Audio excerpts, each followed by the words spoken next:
Hello everyone, welcome back to my channel. In today's lecture, we are going to discuss public enterprises और public sector's significance और role. Right? कि public sector का या फिर public enterprises का role क्या है, significance क्या है. लास्ट लेक्चर में हमने डिस्कस किया था कि पब्लिक सेक्टर है क्या और उनके ऑब्जेक्टिव्स क्या है. And in today's lecture we are going to discuss role और we can say significance of public sector और पब्लिक एंटरप्राइजेस. चलिए, क्या कहते हैं, public enterprises play a significant role in the economic development of the country. Following points explain the increasing role of public enterprises in the Indian economy. First one is capital formation, second contribution to gross domestic product, third one is basic industries, fourth development of infrastructure, fifth import substitution, sixth one is export promotion, then less regional disparities, socialistic pattern of society, resources for economic development, promote employment, growth of ancillary industrial units, and the last one is rehabilitation of sick units. Now discussed in detail one by one. First आता है आपका capital formation. देखो, capital formation क्या कहता है कि किसी भी कंट्री के लिए ना, अगर उसके आप इकोनॉमिक डेवलपमेंट चाहते हैं तो उसके लिए कैपिटल फॉर्मेशन बहुत ही इंपॉर्टेंट रोल प्ले करता है. लेकिन ऐसा देखा जाता है कि जो आपकी अंडर डेवलप्ड कंट्रीज होती है ना, उसमें सेविंग रेट जो है वो बहुत ही ज़्यादा लो होता है, जिसके कारण लो कैपिटल फॉर्मेशन होती है. ठीक है, बट जो ये प्रॉब्लम है ना आपकी लो कैपिटल फॉर्मेशन की, इस चीज़ को ओवरकम किया जाता है थ्रू द पब्लिक एंटरप्राइजेस और पब्लिक सेक्टर्स. ठीक है, चलिए देखो क्या कहते हैं, capital formation plays a significant role in the economic development of underdeveloped countries. In underdeveloped countries, savings rate is very low. Low savings leads to low capital formation. जितनी savings कम होंगी उतना ही आप कैपिटल फॉर्मेशन कम कर पाएंगे. Reason भी आप invest ही नहीं कर रहे. जब आप इन्वेस्ट नहीं कर रहे तो आपकी कैपिटल फॉर्म क्या होगी.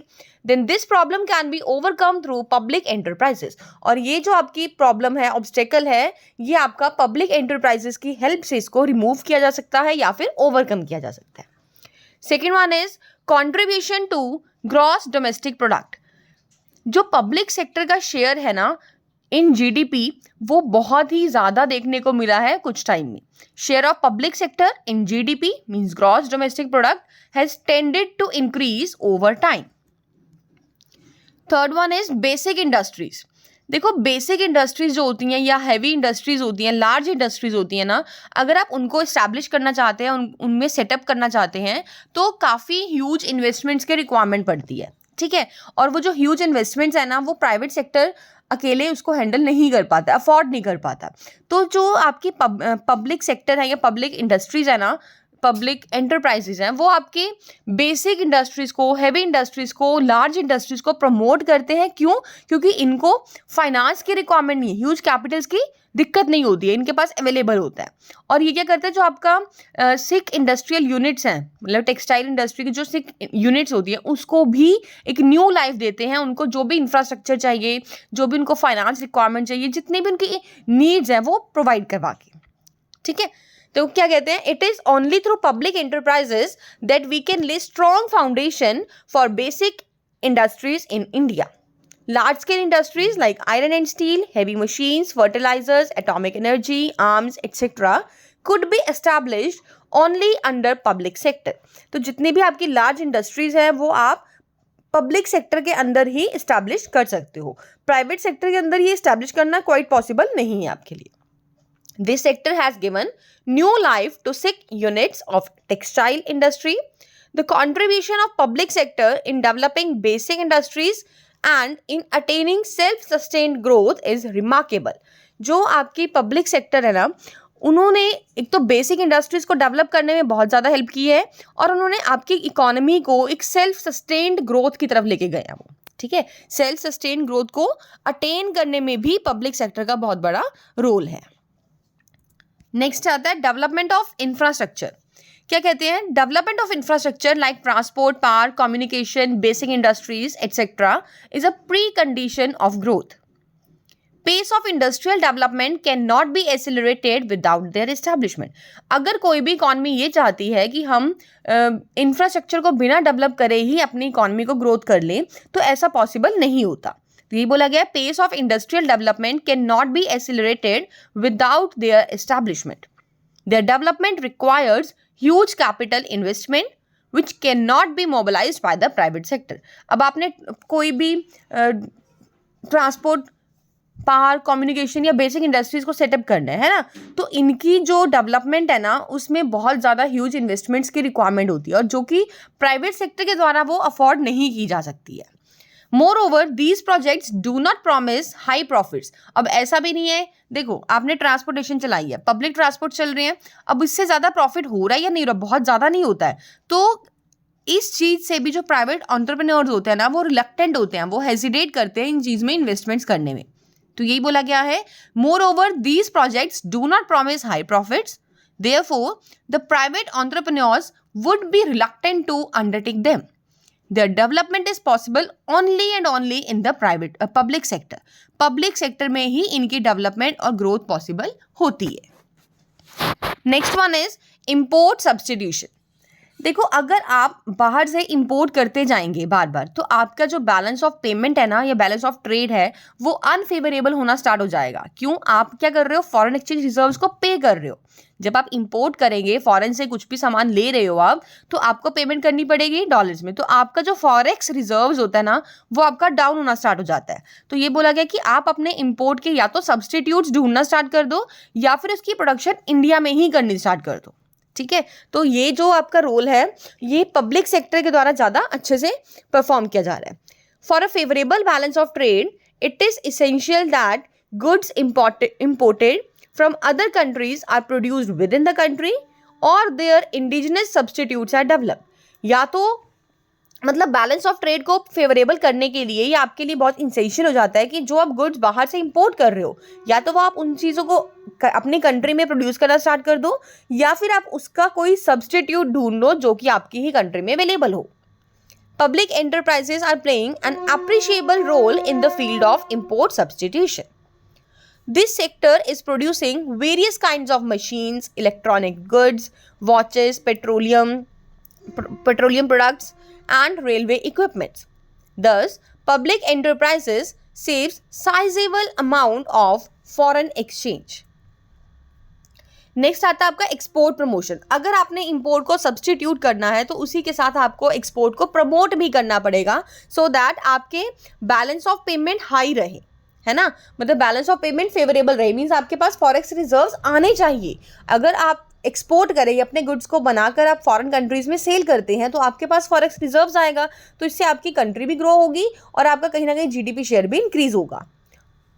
Public sector in India has promoted exports of the country. Public sector exports consist of railway engines, steel, machinery, etc.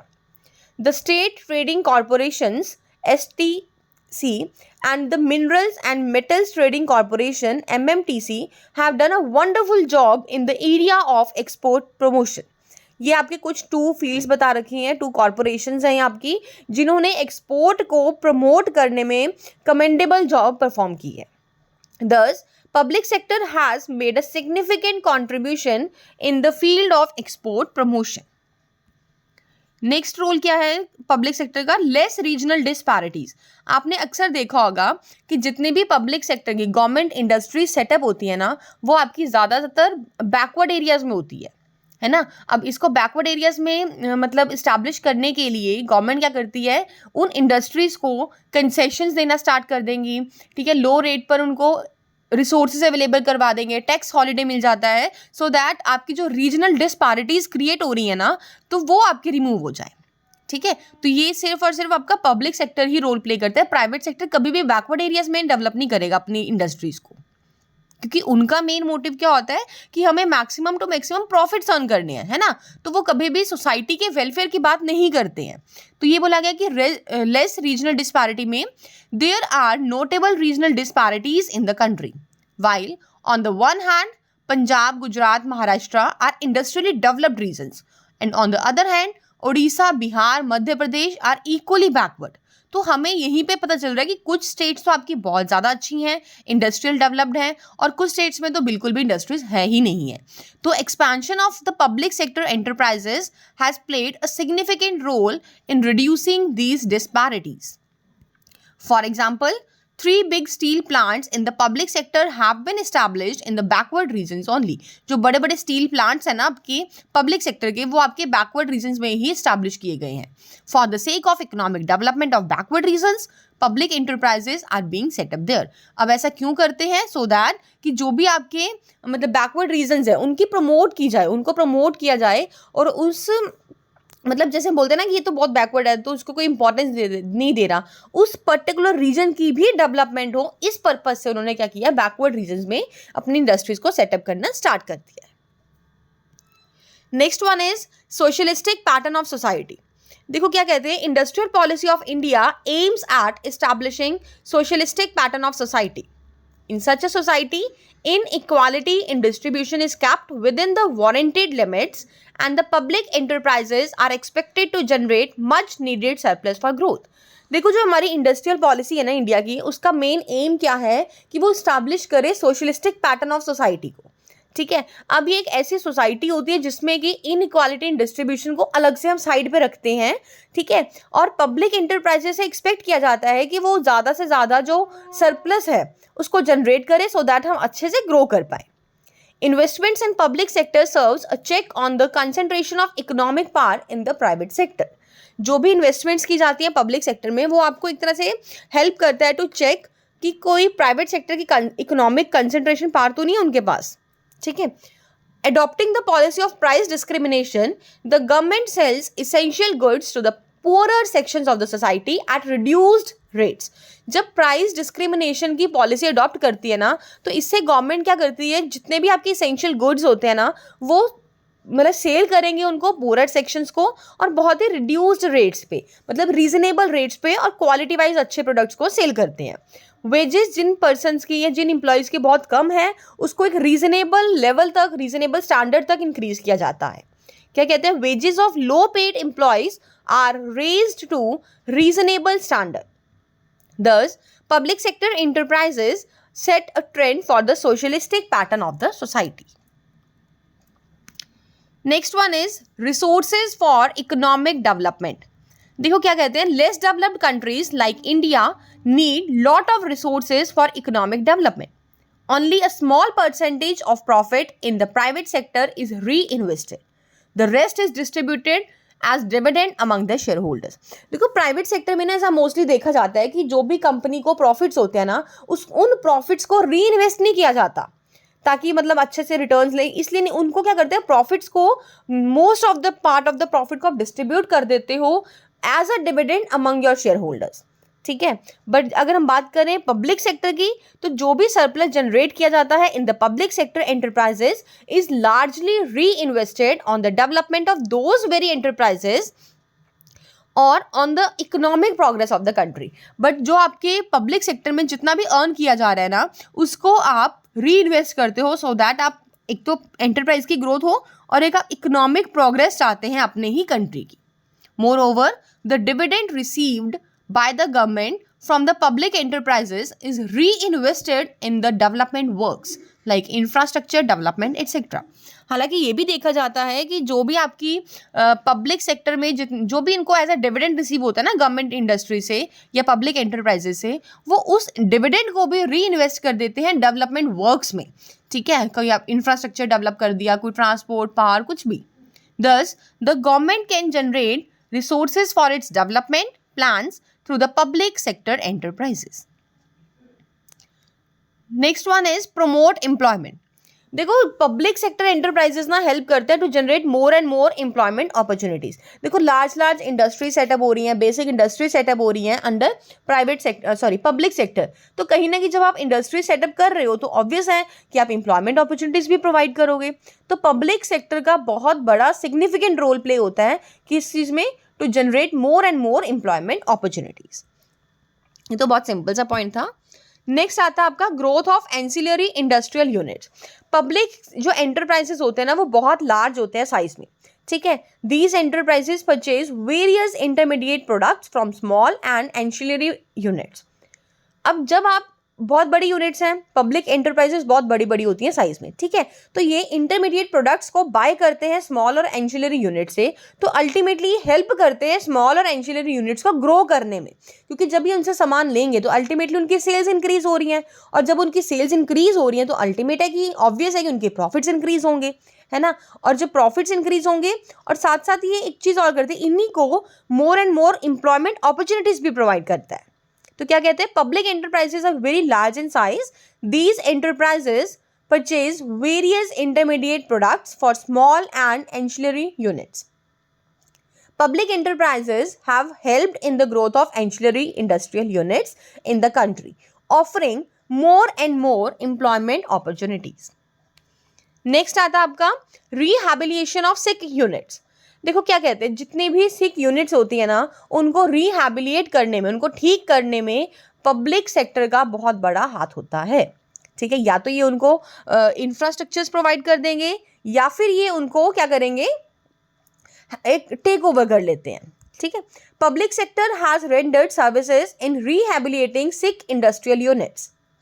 Many public enterprises were set up to take over sick private enterprises. Government has taken over sick private units on the ground of employment and continuation of production. अब ये इनको take over करते हैं, या तो उसको employment provide करने के पर्पज से, या फिर उनकी प्रोडक्शन को कंटिन्यू करने के पर्पज से, ठीक है.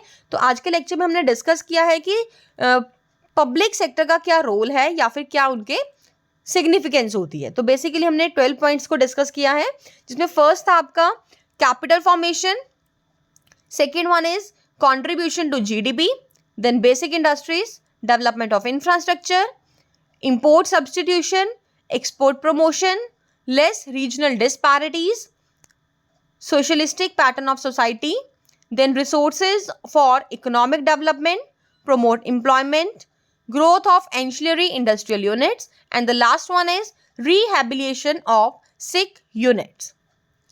I hope you like this video. Do like, share and comment below to share your reviews, and don't forget to subscribe the channel for the latest notification of upcoming videos. Thanks and have a wonderful day.